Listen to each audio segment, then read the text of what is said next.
জীবনের প্রতি এক বিশাল বিতৃষ্ণা, বেঁচে থাকার যে একটা খিদে মানুষের মধ্যে থাকে, তা কোনোটিই থাকে না বৃদ্ধাশ্রমে। জীবন তাদের এত যন্ত্রণা দিয়েছে যে তারা আর জীবনে হাঁটতে পারে না। শিকড় উপড়ে গেলে বৃক্ষের মধ্যে যে ক্ষতের সৃষ্টি হয়, সেই ক্ষত তৈরি হয় বৃদ্ধাশ্রমে গেলে। বার্ধক্যে সন্তানরাই মাথার ছাদ হয়ে ওঠে।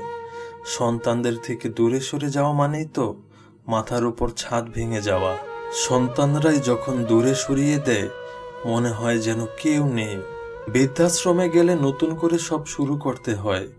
নতুন স্মৃতি তৈরি হয়, নতুন সাথী তৈরি হয়।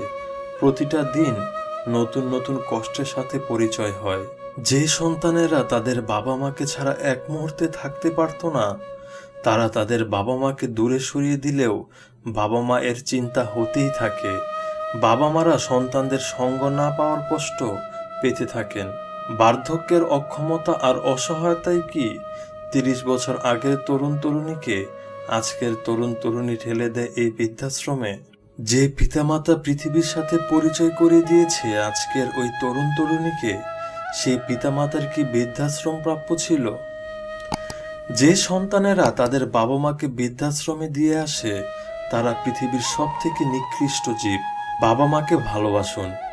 বাবা মা যদি একবার হারিয়ে যায়, তখন বুঝবেন কি অমূল্য সম্পদ ছিলেন তারা। পৃথিবীতে সেই সন্তান সব থেকে ভাগ্যবান, যার বাবা মা তাদের জীবনের শেষ সময় পর্যন্ত সন্তানের প্রতি সন্তুষ্ট থাকেন।